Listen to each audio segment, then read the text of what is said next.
그동안 소개드린 대로 그리스도의 일꾼이라고 하는 귀한 말씀으로 우리를 훈련시켜 주실 것입니다. 우리 목사님께 제가 소개를 드리러 왔는데 그냥 신갈장로교회 담임 목사 이렇게 하면 저하고 좀 비슷하죠?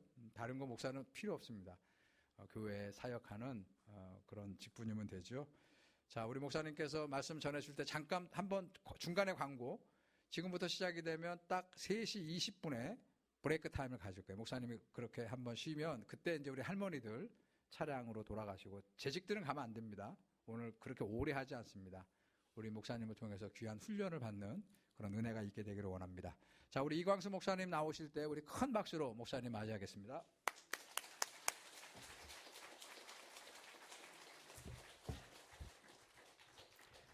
여러분 만나 뵙게 돼서 반갑습니다. 특별히 제가 대천 장로교회 하면 아련한 추억이 있습니다. 제가 원래 모교회가 어디냐면 온양교회입니다. 온양 장로교회가 모교회고 저희 아버님이 그 교회의 원로 장로님이시기도 합니다. 제가 왜 이 대천 장로교회에 아련한 추억이 있다라고 말씀을 드리냐면, 옛날에는 여기가 충남로에 대전로회로 갈려져 있었잖아요. 저희 어렸을 때는 그냥 충남로회로 하나로 있었습니다. 그리고 충남로회의 북부 시찰이 저 위에 천안서부터 마지막이 대천까지예요. 그래서 한 시찰이에요. 그러다 보니까 제가 그 시찰에서 그 중고등학교 다닐 때 그 학생 연합회를 하면서 제가 연합회 회장도 했거든요. 제가 대천 장로교에서 북부 시찰 학생연합회 회장으로 제가 당선이 돼서, 제가 어떻게 뭐 잘나고 못나고 아니라 사람들이 여러 사람이 후보가 나와서 다 이야기하는데 저는 이미 이름이 알려져 있잖아요. 아십니까?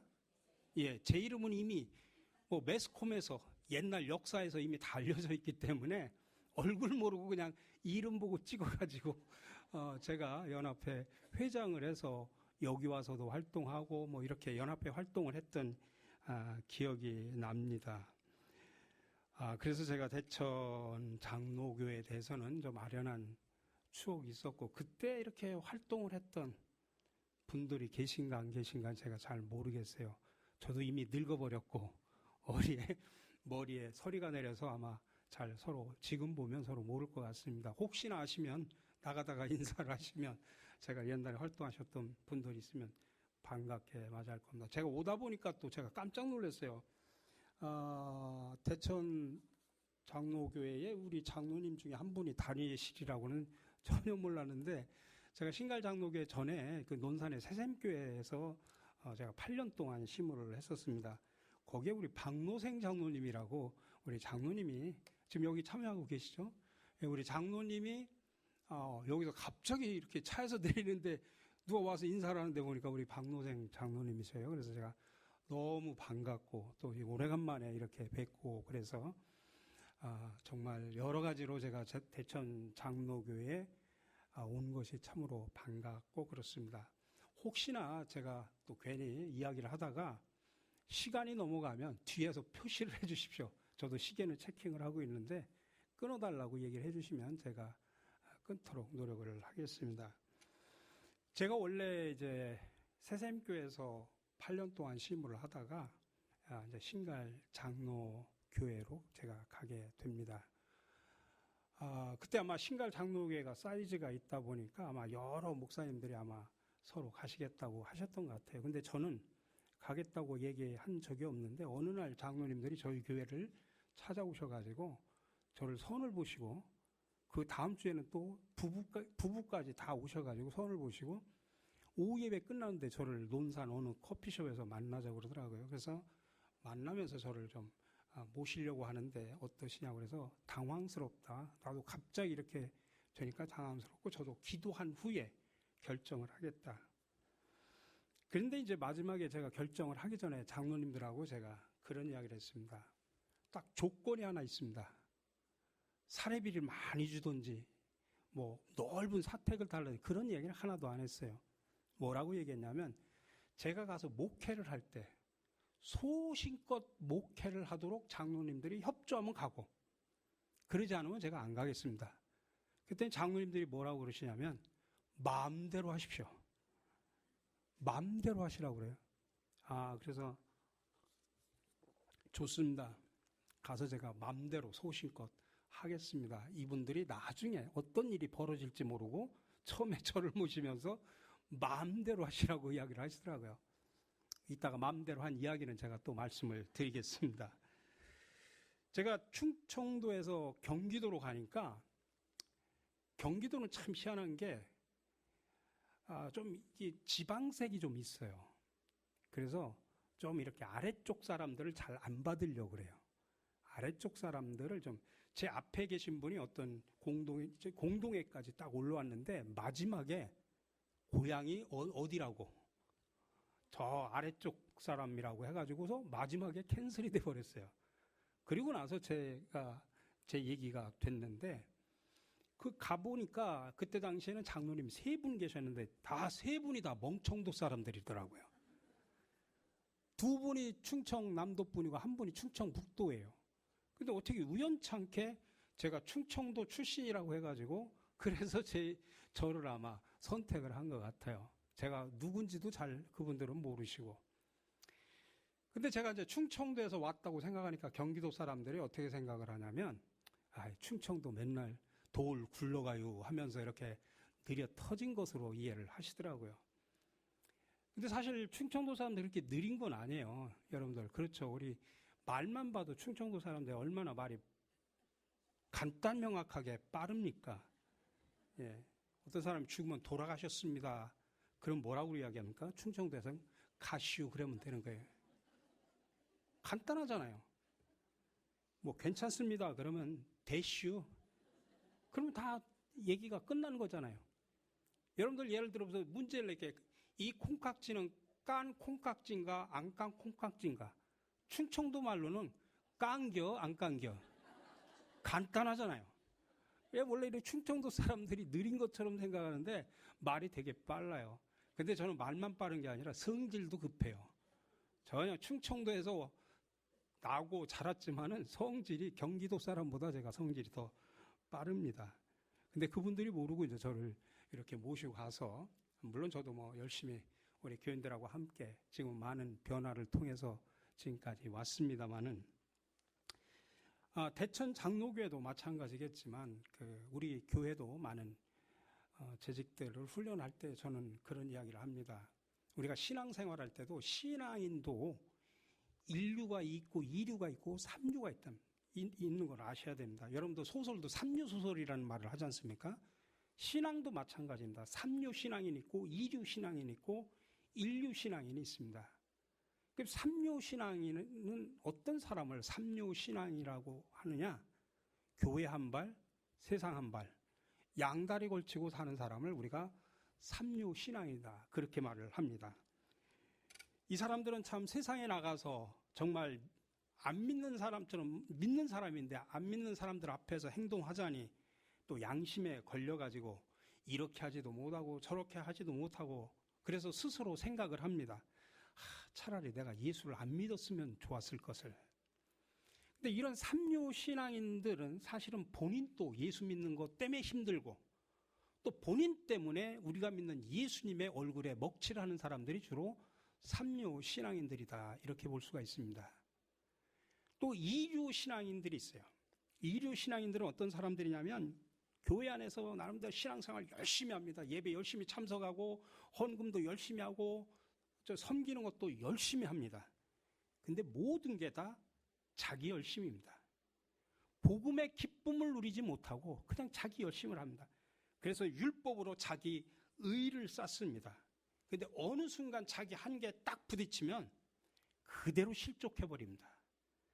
여러분들 신앙생활하다가 우리가 신앙생활하다 보면 여러 가지로 실족할 일들이 많잖아요. 특별히 교회에서는 제일 많이 실족하는 게 여러분들 뭐 때문에 실족합니까? 교인들하고 싸워서 막 두드려 패가지고 막 호피가 터지고 이래서 실족하는 사람은 없어요. 다 말 때문에 실족하죠. 말 때문에 관계 속에서. 그러다 보니까 그 한계 딱 부딪히면 막 지금까지 막 열심히 막 봉사도 하고 막 그러다가 딱 자기 한계에 부딪히면 실족해가지고 그냥 넘어지는 이런 사람들. 근데 주로 이런 사람들은 정말 율법적인 신앙, 내가 장로니까 권사니까 집사니까 무슨 책임 맡은 사람이니까 그것 때문에 신앙생활하고 그것 때문에 봉사하는 그런 사람들. 그러니까 직분 때문에 헌신을 하긴 하는데 전혀 신앙생활하면서 기쁨이라는 것이 없습니다. 이런 사람들을 이류신앙인이라고 표현합니다. 그런데 안타깝게도 우리 한국교회는 이류신앙인들이 80%가 넘어요. 80%가 넘습니다. 그 얘기는 이 중에도 80%는 이류신앙인들이다, 이렇게 말할 수 있습니다. 이류신앙인들. 한번 스스로 다른 사람 쳐다보지 말고 쟤야, 저 권사야, 저 집사야 이러지 말고 본인들을 말씀의 거울 앞에 한번 들여다보십시오. 나는 이류신앙인은 아닌지. 근데 마지막으로 인류신앙인이 있습니다. 인류신앙인은 어떤 사람들이냐면 은혜를 통해서 봉사하는 사람들입니다. 구원의 감격과 하나님의 사랑과 은혜에 대해서 감사하고 기뻐하면서 즐거워하고 자원하는 마음으로 섬기는 사람들입니다. 주님을 사랑하는 마음으로 기도하고 주님을 사랑하는 마음으로 봉사하고 헌신합니다. 이런 성도를 뭐라고 표현하냐면 행복한 사역자다라고 말을 합니다. 행복한 사역자. 또 하나는 이런 성도들이 정말 멋있는 성도들입니다. 여러분, 음식은 맛이 있어야 돼요. 맛만 있으면 저 시골 구석에 있어도 계곡에서 다 찾아가지 않습니까? 음식은 맛있어야 되지만 사람은 멋이 있어야 돼요. 멋있게 이렇게 차려 입는다고 해서 사람이 멋있는 게 아니라 신앙인으로서 행복한 사역을 하는 사람을 우리는 멋있는 성도다, 이렇게 말을 할 수 있습니다. 부디 바라기는 여러분들이 지금까지 3류 신앙인으로 또는 2류 신앙인으로 살아왔을지라도 올해부터는 여러분들이 변화되어서 1류 신앙인이 되시기를 주님의 이름으로 간절히 축원합니다. 그래서 하나님의 은혜의 기쁨과 감사함으로 그리고 즐거움으로 행복함으로 이렇게 정말 자원해서 봉사하시기를 간절히 바랍니다. 사실은 우리 교회에 몇 명이 출석하느냐, 사실 그게 그렇게 중요한 건 아닙니다. 우리 자꾸 숫자로 비교하는데 여러분, 그게 중요한 게 아니라 이 교회에 몇백 명이 모이느냐, 이것보다 더 중요한 게 뭐냐면 우리 교회에 그렇게 행복한 사역자가 몇 명이냐, 멋있는 성도가 몇 명이냐, 이게 더 중요한 겁니다. 그래서 올해는 이 대천 장로교회가 행복한 사역자, 멋있는 성도가 이 재직 세미나를 통해서 점점 늘어가는 역사가 나타나기를 주님의 이름으로 간절히 축원합니다. 사실은 이런 인류 신앙, 그러니까 3류, 2류에서 인류 신앙인으로 변화되는 것을 우리는 통칭 뭐라고 표현하냐면, 우리 교회적인 용어로 표현하면 부흥이다. 쉽게 다른 말 붙이지 않고 그냥 부흥했다, 이렇게 표현합니다. 여러분들, 우리가 이 교회 부흥했어 하면은 대부분 사람들 머릿속에 교회가 커졌어, 교회가 사람이 늘어났어, 교회 재정이 늘어났어, 이렇게 외형적이고 숫자적으로 판단하는데, 부흥이라는 말은 그런 의미가 아닙니다. 원래 부흥이라는 말은 소생하다, 회복하다, 새롭게 하다라고 하는 뜻입니다. 리바이벌이라고 하는데 이건 라틴어의 두 단어가 합성된 단어인데 다시라는 말과 산다는 말이 합쳐져서 부흥이라는 말이 되는 겁니다. 다시 말하면 다시 한번 살아나게 되었다. 이것을 여러분 부흥이라고 표현을 하는 것입니다. 사람이 한평생 살아가다 보면 여러 가지 우여곡절과 환경의 굴곡에 접하며 살아가지만 그때마다 주저앉거나 낙심하거나 그래서는 안 되고 다시 한번 일어나서 부흥함으로 인해서 지난날의 실패가 바로 성공하는 현재와 미래로 바뀌어져야 되는 것입니다. 그러니까 부흥이라고 하는 것은 우리의 시들어졌던 믿음이 다시 회복해가지고 큰 믿음으로 바뀌는 겁니다. 식었던 열심이 다시 회복되어서 열심을 내서 사역하는 겁니다. 기도를 그동안 멈췄던 사람이 다시 회복돼가지고 기도하는 자리에 서 있는 겁니다. 성경과 담을 쌓고 살았던 사람이 다시 회복이 되어서 말씀을 읽고 묵상하고 말씀대로 살아가려고 하는 것, 이거를 우리가 부흥이라고 표현을 하는 겁니다. 부디 바라기는 우리 대천 장로교회가 올해로 2020년으로 이런 부흥의 역사가 일어나기를 간절히 바랍니다. 여러분들, 우리가 어렸을 때 들었던 개미와 배짱이 우화를 잘 아시죠? 원 내용은 그렇습니다. 개미는 1년 내내 열심히 일을 해가지고 땀을 뻘뻘 흘려서 일을 해가지고 잘 모아서 겨울에 정말 배 따뜻하고 등 따뜻하게 잘 먹고 잘 살았다는 이야기입니다. 근데 이제 배짱이는 여름 내내 앉아가지고 그냥 나무 그늘에서 기타만 치고 놀다가 겨울에 와서 그냥 쫄쫄 굶으면서 개미한테 가가지고 구걸하면서 빌어먹고 살았다고 하는 이야기가 바로 개미와 배짱이의 원판의 이야기입니다. 그래서 기회가 주어질 때마다 개미처럼 열심히 일을 해야 된다. 근면성실해야 된다. 60년대, 70년대 우리 사회를 반영하는, 땀 흘려 열심히 일하고 노력하자라고 하는 우리 사회를 반영한 이야기가 바로 이 개미와 배짱이의 이야기입니다. 개미처럼 근면하고 성실하게 땀 흘려 열심히 일하자. 이게 바로 개미와 배짱이 이야기가 주는 교훈입니다. 근데 심판, 개미와 배짱이 이야기가 있습니다. 개미는 여름 내내 겨울에 먹을 양식을 쌓아두기 위해서 열심히 일을 했고, 배짱이는 또 나무 그늘에서 기타를 치면서 놀았습니다. 여기까지는 원판하고 내용이 똑같습니다. 근데 다른 것은, 심판은 개미는 그동안 너무나 땀 흘려서 근면성실하게 열심히 일한 결과 가을에 신경통, 루마티스, 관절염, 허리디스크, 스트레스에 걸려서 중병에 걸렸다는 이야기입니다. 근데 여름 내내 나무 밑에서 기타 치며 놀던 배짱이는 가을에 신곡을 하나, 자작곡을 발표를 했어요. 그래가지고 대히트를 해가지고 겨울에 돈방석에 앉게 되었다는 이야기입니다. 이게 바로 심판, 개미와 배짱이의 이야기입니다. 다시 말하면 사회는 급하게 변화되어 가고 있다는 이야기죠. 옛날의 가치 개념이 바뀌었다는 이야기입니다. 오늘날의 기준은 옛날의 기준하고는 다르다는 이야기입니다. 왜? 세상은 변했기 때문이라는 이야기입니다. 자, 그러면 불쌍한 개미는 어떻게 되었을까요? 또 3탄의 개미와 배짱 이야기가 있습니다. 개미는 질병으로 거의 죽을 병에 걸렸는데 어떻게 전도를 받고 하나님을 만나게 돼가지고 교회 나와서 열심히 기도하고 목사님의 안수로 치유를 받아가지고 회복하고 소생하고 다시 부흥했다는 이야기입니다. 이거는 물론 제가 지어낸 이야기입니다.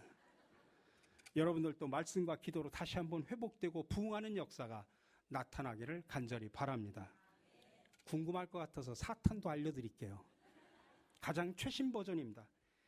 개미는 병에 걸리긴 했지만 의료복지 혜택과 연금으로 편안한 노후를 보냈다고 하는 그런 이야기입니다. 근데 반면에 배짱이는 가수가 되려고 한번 딱 뜨긴 떴지만 젊은이들이 모두가 다 놀고 먹다가 죄다 가수가 되고 싶어 덤벼드는 바람에 가수도 못 되고 나중에는 노후 준비도 못해서 원 버전대로 그냥 굶어 죽었다고 하는 그런 이야기입니다.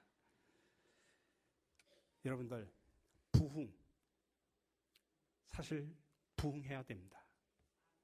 근데 뭐가 부흥해야 되느냐? 먼저 내 심령에 부흥이 먼저 일어나야 됩니다. 다시 말하면 다른 무엇보다도 나 자신이 먼저 부흥을 해야 됩니다. 여러분들, 내 심령이 다시 회복되고 치유되고 다시 변화되지 않으면, 다시 말하면 부흥되지 않으면 어떤 현상들이 나타나는 줄 아십니까? 신앙생활을 하도 또 사역을 하더라도 늘 짜증스러워요. 귀찮아요. 불만이 하늘을 찌릅니다. 그리고 모든 게 다 부정적이에요. 모든 걸 다 소극적으로 바라봅니다. 이런 사람들에게는 하나님의 역사가 일어나질 않습니다. 여러분, 우리 교회에 원불교 신자들이 많다는 거 아십니까? 요즘 신천지 2단만 들어오는 게 아니라 제가 보니까 여기에도 한 50% 이상은 제가 원불교 신자인 것 같아요. 원불교 신자가 뭔지 아십니까? 원망과 불평하는 신자를 원불교 신자라고 말하는 겁니다. 왜 그럴까요? 내 자신이 회복되지 않았기 때문에 그래요. 내 자신이 변화되지 않았기 때문에 그래요. 내 자신이 말씀으로, 기도로 치유되고 회복되고 변화되어야 하나님의 일을 하더라도 짜증스럽지 않습니다. 오히려 아까 말한 인류 신앙인처럼 기쁨과 즐거움과 감사함으로 하는 행복한 사역을 하게 되는 겁니다. 그렇지 않으면 모든 게 귀찮아요. 왜 나한테만 이런 일을 시켜? 하기도 나도 바빠 죽겠는데 계속 불만을 이야기할 수밖에 없습니다. 그러니 자연스럽게 원불교 신자들이 늘어가게 되는 거예요. 내가 바뀌고 내 심령이 부응하지 않으면 나 스스로가 자연스럽게 원불교 신자가 되어가고 있다는 사실을 여러분도 아셔야 됩니다. 따라서 합시다. 주여, 올해 내 심령이 먼저 부응하게 하옵소서. 고백한 대로 이루어지기를 주님의 이름으로 간절히 축원합니다. 두 번째로는 나뿐만 아니라 우리의 가정도 회복돼야 됩니다. 가정도 부응해야 됩니다. 가정이 부응한다고 하는 게 뭘까요? 두 가지로 이야기할 수 있죠. 우리 모든 가족에, 안 믿는 가족이 있다고 하면 모든 가족이 함께 예수 믿고 구원받아서 우리가 함께 주님 앞에 나와 예배드리는 것, 우리의 가족 모두가 구원받는 것, 이게 바로 가정의 부흥이라고 말할 수 있죠. 또 하나는 요즘에 가정의 위기 시대를 이야기합니다. 흔들리는 가정. 그래서 부모와 자식 관계, 또 부부 관계가 지금 흔들리고 있습니다. 오죽하면 우리나라가 OECD 이혼율의 1위라고 하는 불명예 국가가 됐습니까? 가정이 그만큼 흔들리고 있다는 이야기입니다. 요즘에 그래서 저도 교회에서 이혼은 죄입니다 이런 얘기를 잘 못해요. 많거든요. 무너진 가정들이 많거든요. 클린턴 가드너라고 하는 사회학자가 이런 중요한 말을 했습니다. 모든 것을 다 잃어도 가정이 있으면 아직 다 잃은 것이 아니지만 모든 것을 다 가져도 가정을 잃으면 모든 것을 다 잃은 것이다. 그렇습니다. 여러분, 가정이 무너지면 다 무너지는 겁니다. 우리의 삶의 기반이 무너지고 삶의 의미도 무너지고 삶의 의욕도 무너집니다. 여러분, 가정이 무너졌는데 밖에 나가서 남자들 힘있게 일할 의욕 생깁니까? 여러분, 가정이 무너졌는데 여자들 또 밖에 나가도 요즘에 일하시는 분들도 많이 계시고 또 가정에서 살림살이 하는데 의욕이 생깁니까? 안 그렇잖아요. 탈무드에는 그런 말을 합니다. 마지막 우리가 인간이 심판대 앞에 서면 하나님은 세 가지를 질문하신다. 탈무드 얘기합니다. 세 가지를 질문하는데 첫 번째가 사업을 하면서 정직하게 했는가? 두 번째가 아무리 바빠도 토라를 읽을 시간을 가졌느냐? 다시 말하면 아무리 바빠도 성경을 읽었느냐? 그거에 대한 질문을 한다는 이야기입니다. 마지막 세 번째가 뭐냐면 가정을 잘 부양했는가? 마지막 심판대 앞에 가면 하나님께서 이 세 가지를 질문한다고 하는 것입니다.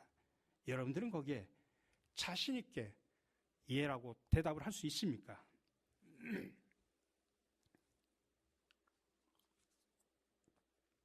세계 최고의 자판기 뽑는 대회가 있었습니다.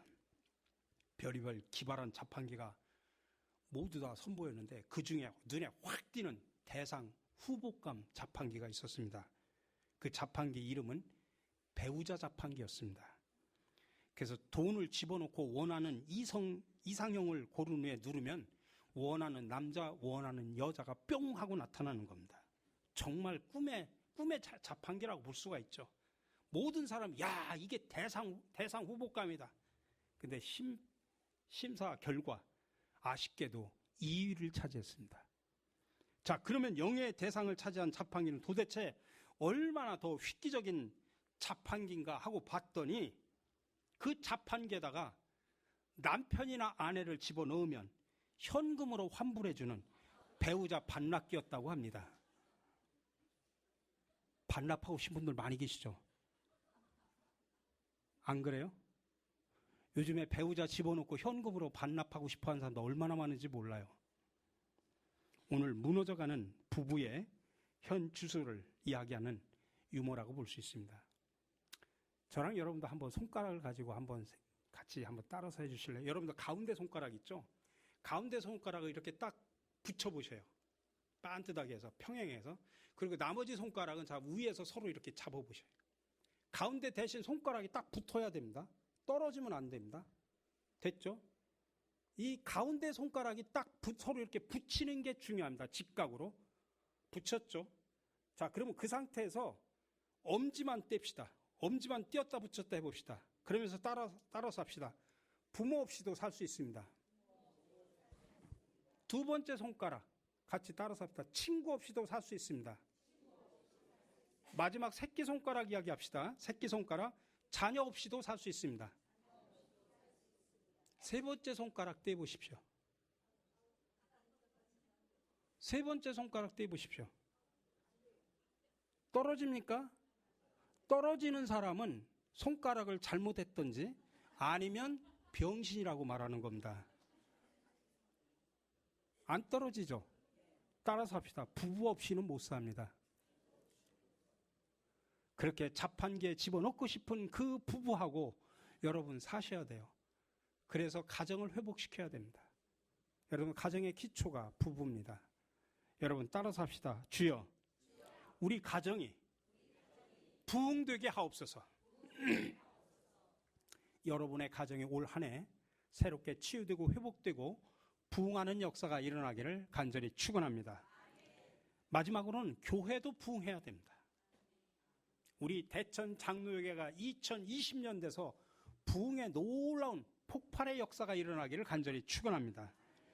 자, 그럼 교회 부흥이라고 하는 게 뭘까요?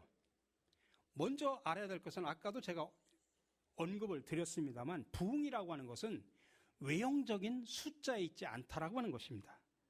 많은 사람들은 꽉 차는 것, 또 넘치는 것, 그래서 교인 수가 늘어나고 재정이 넘치는 것. 여러분 우리 교회는 작년 예배하면 우리 교회도 넘칩니다. 재정도 넘치고 숫자도 넘치고.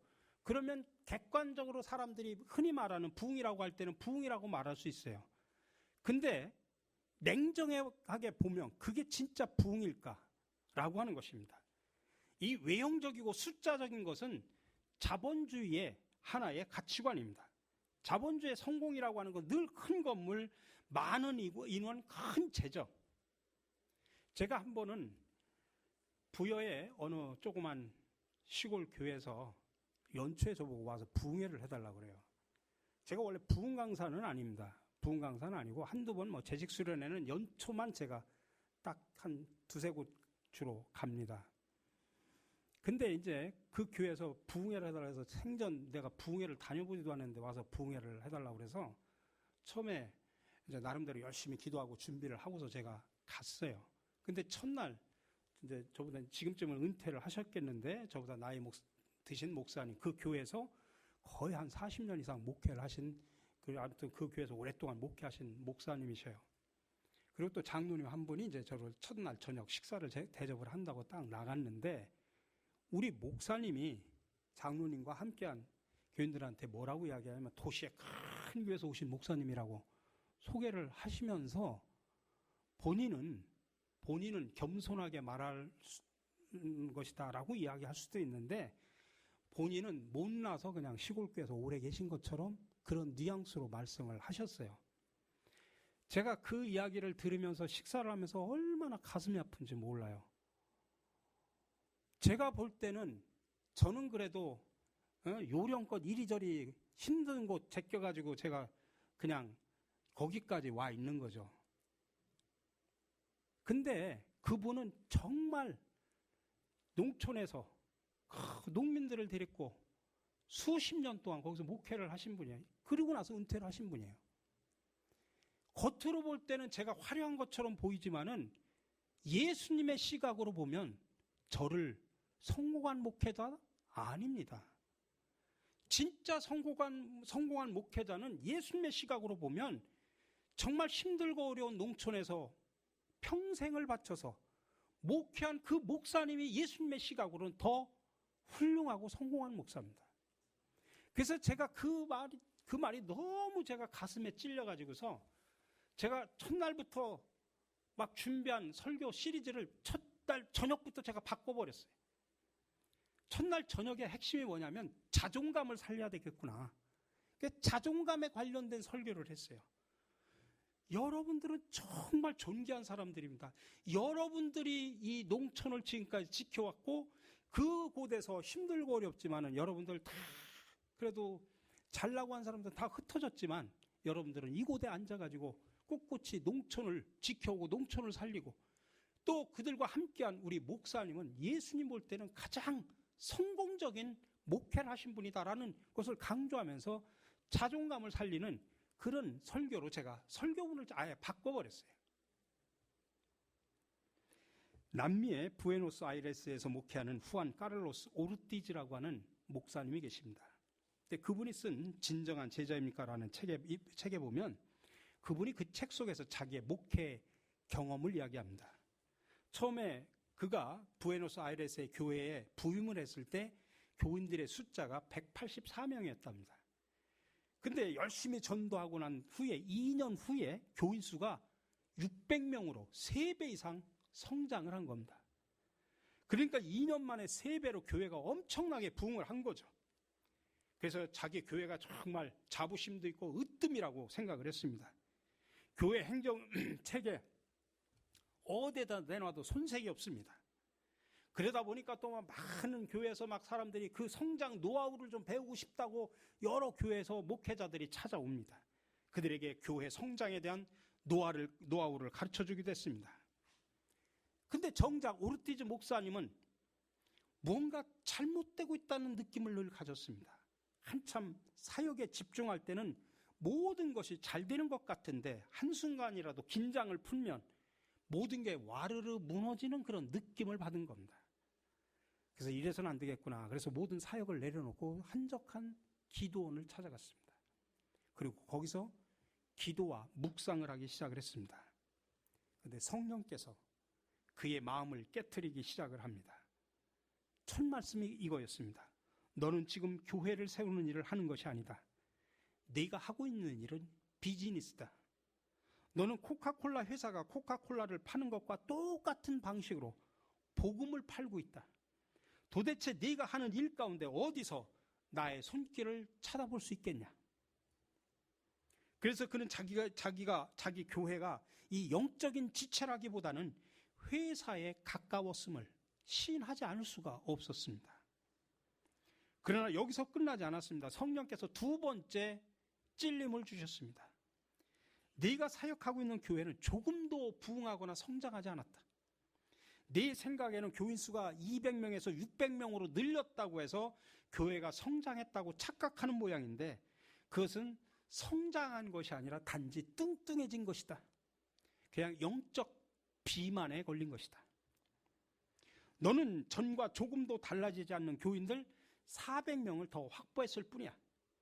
중요한 것은 그들 하나하나가 영적으로 성장하여서 일꾼이 되는 것인데 2년 전이나 지금이나 개개인은 조금도 영적으로 성장하지 않았다. 그래서 네가 200명의 영적인 갓난 아기를 2년 전에 돌봤다면 지금은 네가 600명의 영적 갓난 아기를 돌보는 거나 마찬가지다. 그러면서 성령께서 계속 말씀하십니다. 결국 지금 너는 교회가 아니라 타가소를 운영하고 있는 것과 똑같다. 영적으로 말해서 누구도 아버지가 없다.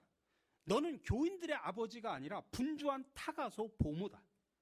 네가 그들에게 관심을 보이고 젖병을 잘 챙긴다고 하지만 중요한 것은 그런 것이 아니라 진실로 영적 갓난 아기들이 잘 자랄 수 있도록 도와주는 것이다. 성령의 그 깨달음을 듣고 이 목사님은 충격을 받았습니다. 그동안 200명에서 600명으로 2년 사이에 3배가 성장해서 막 으쓱거리고 막 많은 교회에서 성장 노하우를 배우러 왔는데 그런 수적인 성장보다는 성도 개개인의 영적인 성장을 돕는 일에는 전혀 안 한 것입니다. 그래서 거기서 깨달음을 얻고 기도원에서 울고불고 통곡하면서 회개하고 이제부터는 내가 영적 교인들 한 사람 한 사람의 영적 성장을 위해서 내가 헌신을 해야 되겠다. 그 각오와 결단을 하고 내려온 것입니다. 여러분, 이거는 오래전에 오르티즈 목사님에 대한 이야기가 아니라 오늘 우리 한국 교회도 똑같다는 이야기입니다. 우리 한국 교회도 영적인 갓난아기들이 얼마나 많은지 모릅니다. 그래서 조금만 아프면 징징거리고 막 우유 달라고 보챙기고 똥기저귀 갈아달라고 그냥 울어대는 것. 그게 바로 오늘날 교회의 교인들의 수준입니다. 여러분 한번 자신을 살펴보시기 바랍니다. 내가 말씀과 기도를 통해서 성장해가지고 그리스도의 제자로 성숙해 왔는가? 아니 내가 수십 년을 믿었고 뭐 장로, 권사, 집사라는 그런 직분을 교회 중직을 맡아가지고 있으면서도 아직도 내 신앙의 수준은 영적 갓난아기가 돼서 조금만 아프고 조금만 뭐하면 젖달라 똥기저귀 갈아달라고 징징거리며 우는 사람이 저와 여러분은 아닌지 이 시간 솔직하게 한번 들여보자는 이야기입니다. 그러므로 교회의 진정한 성숙과 부흥이라고 하는 것은 한 심령이라도 진정으로 예수님의 참된 제자로 양육하는 것입니다. 여러분 예수님은 3년 동안에 12명이라고 하는 소수의 사람들만 남겨두셨습니다.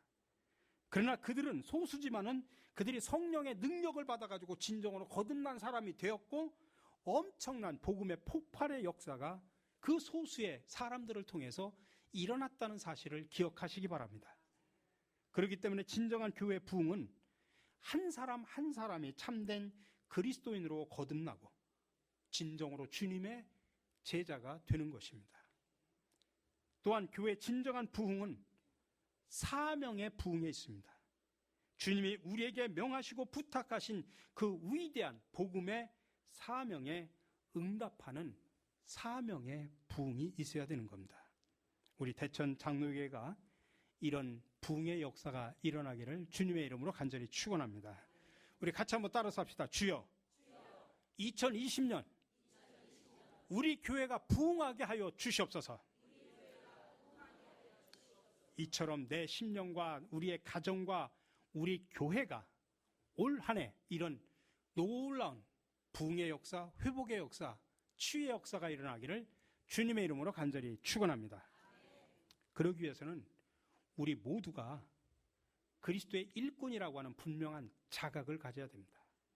주님이 우리에게 맡겨주신 사명을 제대로 감당하기 위해서는 저는 특별히 3가지 바른 자세를 가지고 사역을 감당을 해야 된다라고 말씀을 드리려고 합니다.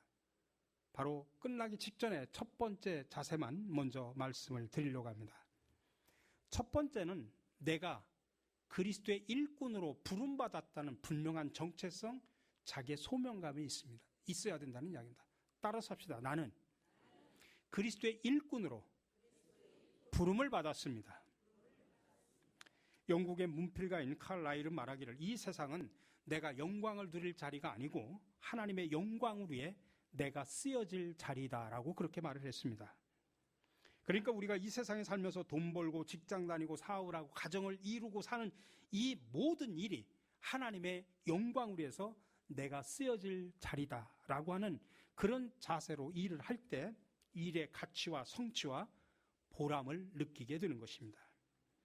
여러분 성경에는 일꾼이라는 말과 또 동시에 일꾼을 또 종이라고도 표현합니다. 왜 종이라고 또 왜 일꾼이라고 말하느냐?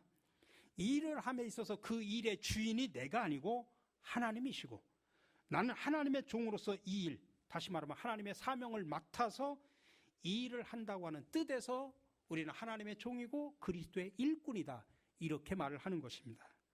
그러니까 주님께서 나를 이런 일터에 보내셔서 이런 가정에 보내주셔서 이런 교회에 보내주셔서 이 일을 하게 하셨다라고 하는 분명한 소명의식이 우리에게 먼저 있어야 된다고 하는 것입니다. 그리스도의 일꾼이라는 이 소명의식과 정체성을 갖고 사는 사람들에게는 7가지 특징이 있습니다. 7가지 특징. 첫 번째가 항상 열린 사고를 하게 됩니다. 열린 사고를 해야 됩니다. 우리가 흔히 고정관념이라고 이야기를 하죠.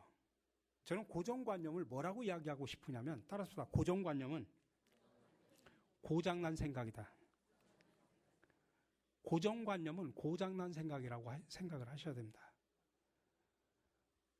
이번에 이제 저희 교회에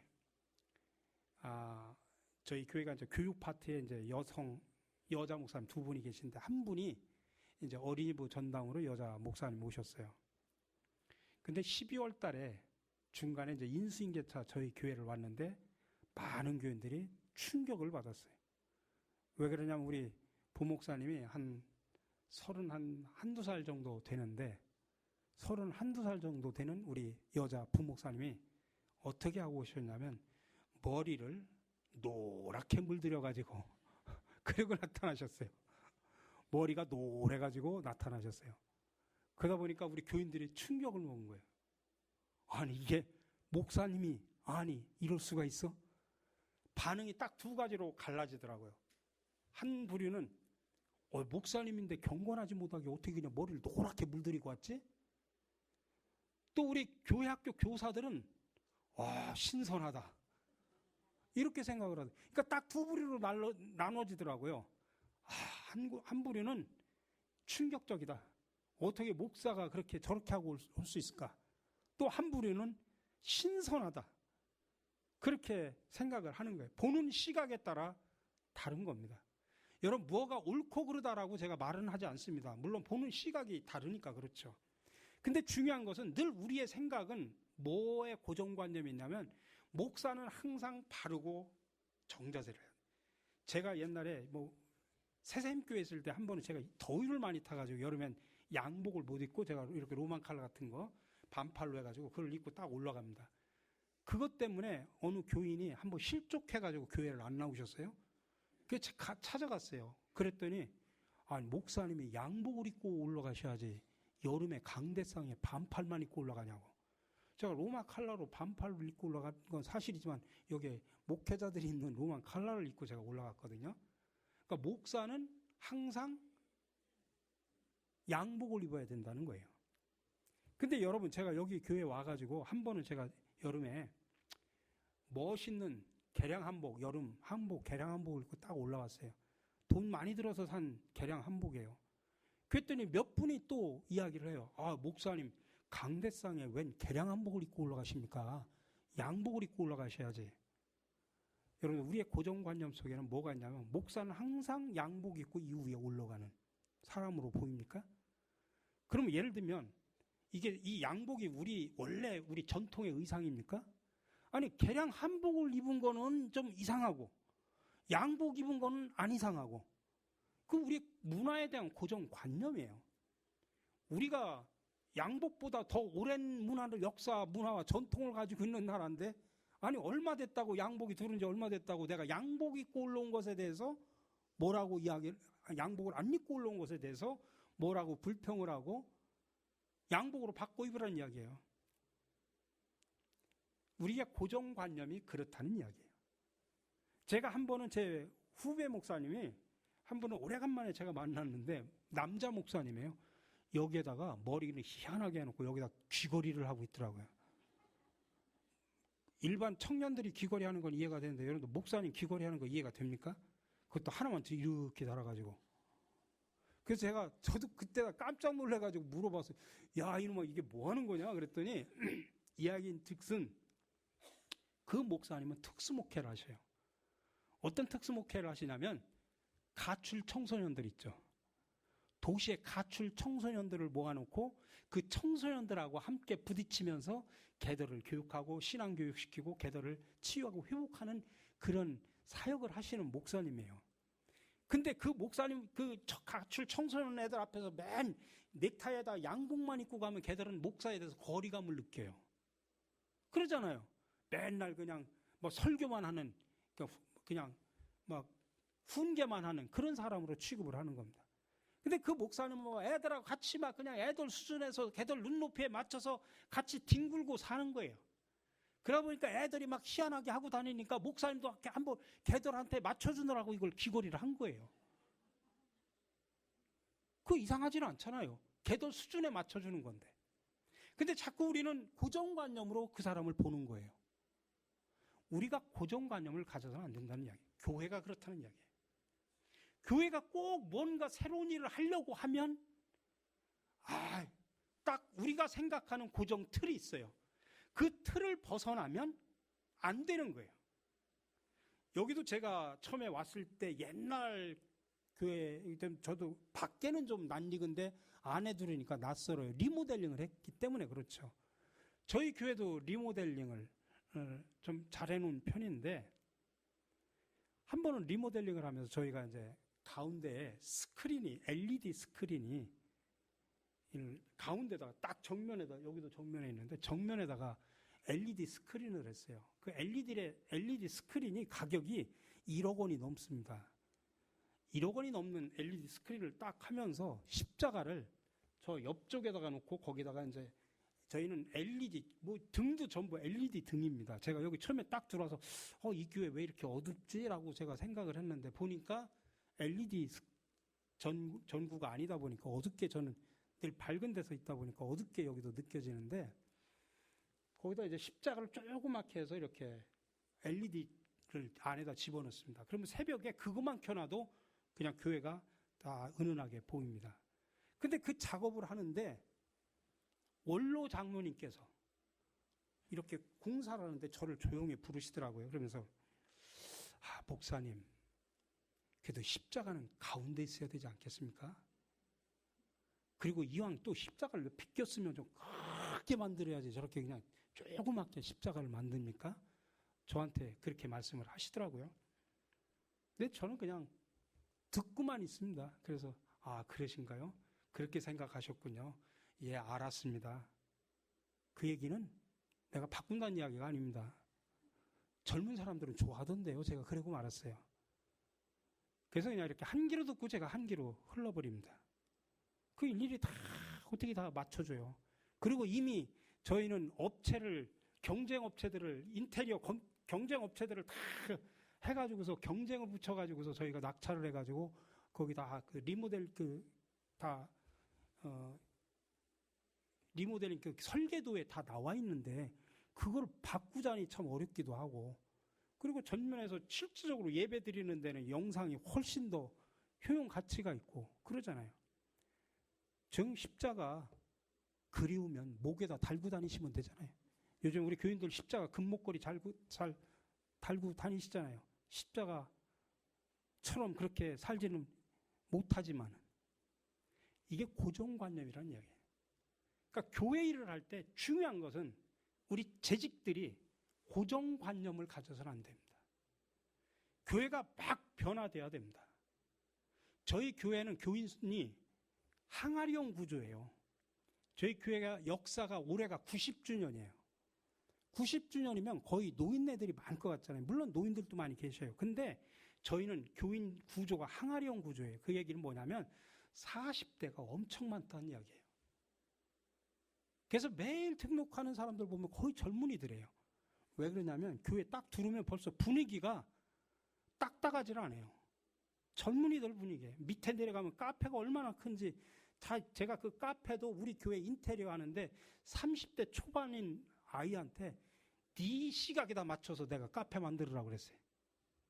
젊은이들 시각에다 맞춰서 카페를 하라고 그랬어요. 근데 정말 재밌는 게 뭐냐면 요즘에는 이 의자 같은 게 똑같은 거 4개를 놓지 않아요. 의자 4개가 다 달라요. 다른 의자들을 다 놓고 막 이렇게 해놨어요. 근데 그 옆에 또 다른 홀이 있어서 새벽에 거기서 예배를 드리고 딱 나오면 우리 권사님들이 하는 일이 뭔 줄 아십니까? 처음에 왜 의자가 이렇게 바뀌었어? 그래가지고 색색 갖다가 짝을 맞춰놔요. 그럼 또 다른 사람들이 또 다시 원위치를 해놔요. 그 권사님들은 왜 또 바뀌었지? 그러면서 색깔들대로 또 맞춰놔요. 고정관념이 있는 것이죠. 그분들을 제가 이해는 해요. 잘못됐다, 잘됐다 이런 얘기는 안 해요. 근데 이제 제가 조곤조곤 설명을 드리죠. 요즘 시대가 이렇답니다. 그러니까 그냥 힘쓰지 마시고 그냥 있는 그대로 놔두십시오 라고 이야기를 합니다. 여러분들 항상 재직들은 고정관념을 갖지 마시기 바랍니다. 이래야 돼, 저래야 돼. 그건 본인 생각이에요. 본인 생각을 목숨을 걸고 본인 생각을 관철시키려고 하지 마십시오. 다른 사람 생각도 있잖아요. 또 다른 또 더 좋은 또 것을 만들 수도 있잖아요. 여러분들 본질이 아닌 데는, 본질에는 목숨을 걸지만 본질이 아닌 데는 목숨 걸지 마십시오. 거기에는 그냥 여러분들 자유롭게 이렇게 이렇게 열어놓으시기 바랍니다. 이게 바로 그리스도의 일꾼이라고 하는 정체성을 가지고 살아가는 사람의 특징입니다. 두 번째가 비저널이라고 하는 것입니다. 미래를, 현재만이 아니라 미래를 바라볼 수 있는 눈이 있어야 됩니다. 여러분들, 우리가 흔히 보면 성서에, 그러니까 이 비저널이 이야기하면 꼭 등장하는 인물이 있죠. 에서입니다. 에서는 미래를 보고 현재 당장 배고픈 것 때문에 자기의 축복권, 장자 축복권을 팔아버렸잖아요. 현실의 다급한 문제 때문에 미래를 팔아버린 거예요. 미래를 못 보니까. 그래서 지금도 현실만 바라보고 미래를 보지 못하는 사람들을 에서 신드롬에 걸렸다라고 이야기를 하는 겁니다. 여러분들, 항상 교회는 지금만 생각하지 마십시오. 미래를 생각하시면서 여러분들이 바라볼 수 있어야 됩니다. 그 다음에 네 번째로 존경받는 인격의 소유자입니다. 저는 여기도 교회가 얼마 있으면 장로님을 피택한다는데 저희도 장로님을 곧 3월 달에 피택을 하는데, 저희는 장로님을 피택을 할 때 좀 약간 독특하게 제가 했습니다. 올해도 저희가 4명을 선택을 하는데 1차 투표가 끝나면 2차 투표는 한 달 후에 합니다. 왜 그러냐면 1차 투표에 당선이 안 됩니다. 3분의 1 받기가 어렵습니다. 더군다나 저희는 주일날 오전 1부, 2부, 3부 예배를 드리니까 1부 사람하고 2부 사람도 서로 몰라요. 또 3부 사람하고 2부 사람들 또 교인끼리도 몰라요. 그러다 보니까 누가 누군지를 알 수가 없어요. 그러니까 맨날 주차장에서 주차하고 막 서로 얼굴 잘 보이는 사람만 확 찍어요. 근데 어쨌든 1차는 법대로 무기명 투표를 해요. 그럼 교인들이 후보가 쫙 나오잖아요. 교인들에 의해서 후보 서열이 나오잖아요. 그럼 저희 4명이면 2배수가 아니라 저희는 1.5배수로 잘라버립니다. 그럼 6명으로 잘라버리면 6명을 가지고 어떻게 하냐. 그 다음 주에 바로 뭐가 뜨냐면 A4 용지 하나씩 해가지고 책자를 만들 6개를 하는데 6명의 소개를 하는데, 여러분 일반 지금도 사회에서 선거를 하려면 모든 정보를 공개하잖아요. 후보자들. 저희도 모든 정보를 공개합니다. 1년 동안 11전 얼마 했고 감사한금은 얼마 했고 모든 게 다 공개가 됩니다. 그 다음에 어떤 사역을 하고 있고 부인도 봐야 되잖아요. 부인은 어떤 사람이고 어떤 사역을 하고 있고 또 자녀들까지. 그리고 반 페이지 그 밑에 반은 뭘 이야기하냐면 내가 장로가 되면 이런 자세로 내가 섬기겠습니다라고 본인의 신앙 고백을 써야 돼요. 그래가지고 그걸 책자로 만들어가지고 쫙 나눠줍니다. 그리고 한 달 동안 기도하고 그 정보를 보고 나서 한 달 후에 딱 선거를 하는데, 참 신기한 거는 처음에는 1, 2, 3, 4등이 자기들이 무기명으로 그냥 눈에 잘 띄는 사람을 썼는데 나중에 정보를 딱 공개하면은 순위가 확 바뀝니다. 아니, 장로 되려고 하는 사람이 1년 11조 보니까 이 사람이 이 정도 직장 다니는데 11조 이거밖에 안 해? 그러면 제껴버리는 거예요. 아니, 장로인데 장로될 사람인데 사역을 안 해? 부인도 보는 겁니다. 부인도 인격을 보고 그 사람의 신앙의 고백을 보고. 여러분, 그렇게 그런 것들을 다 통해서 우리가 장로를 뽑는데, 저는 교인들한테 그런 이야기입니다. 장로를 뽑을 때는 믿음 보고 뽑지 마십시오. 인격 보고 뽑으십시오라고 이야기합니다. 목사가 믿음 보고 뽑지 말고 인격 보고 뽑으라는 이야기가 말이 되는 소리입니까? 라고 이야기할 수 있죠. 말이 되는 소리예요. 여러분, 믿음은요, 우리가 객관적으로 평가할 수 없어요. 한국 사람 특히나 이 냄비 뚜껑 믿음이라 어떨 때 확 타올랐다가 어떤 때 또 했다가 그냥 열 받으면 또 막 열심히 하다가 또 열 떨어지면 또 밑으로 확 주저앉고. 믿음은 보이질 않아요.